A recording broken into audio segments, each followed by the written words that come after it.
അമ്മച്ചിമാരൊക്കെ ഫോണും പൊക്കി പിടിച്ച് സുഖമായിട്ട് ഇരിക്കുന്ന കണ്ടില്ലേ?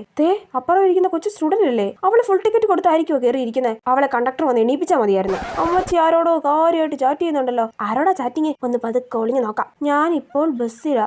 ഓ ഹസ്ബൻഡിന്റെ മെസ്സേജ് അയക്കുമായിരിക്കും കൊച്ചു കള്ളി. മാതൃഭാഷയെ പ്രണയിക്കുന്ന അമ്മച്ചിയാണെന്ന് തോന്നുന്നു. ടൈപ്പിംഗ് മൊത്തം മലയാളത്തിലാ. ഞാൻ ഹസ്ബൻഡിന്റെ വീട്ടിലേക്ക് പോകുവാണ്. അപ്പൊ ചാറ്റിങ് ഹസ്ബൻഡിനോടല്ല പിന്നെ ആരോടാ? ഓഹോ, എന്താ പിന്നെ അത് കണ്ടുപിടിച്ചിട്ട് തന്നെ കാര്യം. ഒന്ന് വേഗം ടൈപ്പ് ചെയ്യാം അമ്മച്ചി. ഇത് ടൈപ്പ് ചെയ്ത് കഴിയുമ്പോഴത്തേക്ക് എന്റെ സ്റ്റോപ്പ് എത്തൂല്ലോ. സ്പീഡിലേക്ക് ഞാൻ ടൈപ്പ് ചെയ്ത് തരാം. മനുഷ്യൻ ഇവിടെ ആരോടാ ചാറ്റ് ചെയ്യുന്നതെന്ന് അറിയാനുള്ള ക്യൂരിയോസിറ്റിയിൽ നിൽക്കുമ്പോഴാണ് ഒച്ച അടയുന്ന പോലെ മെസ്സേജ് അയക്കുന്നത്. അല്ല പിന്നെ എന്റെ സ്റ്റോപ്പ് എത്താറായി, ഞാൻ ഇറങ്ങിയിട്ട് മെസ്സേജ് അയക്കാം കേട്ടോ. അയ്യോ ഇറങ്ങല്ലേ. ആരാന്ന് പറഞ്ഞിട്ട് അടുത്ത സ്റ്റോപ്പിൽ ഇറങ്ങിക്കോ. എന്നാലും ആരായിരിക്കും അത്? മനുഷ്യനെ സസ്പെൻസിൽ നിർത്തിയിട്ടാണല്ലോ തള്ള ഇറങ്ങിപ്പോയെ. വോട്ട്. ഈ കൊച്ചു ആരോടാ ചാറ്റ് ചെയ്യുന്നേ? നീ ലൈവായിട്ടാണോ ചാറ്റ് ചെയ്യുന്നേ? കാണിക്കടി നിന്റെ ചാറ്റൊക്കെ, ഞാനൊന്ന് പരിശോധിക്കട്ടെ.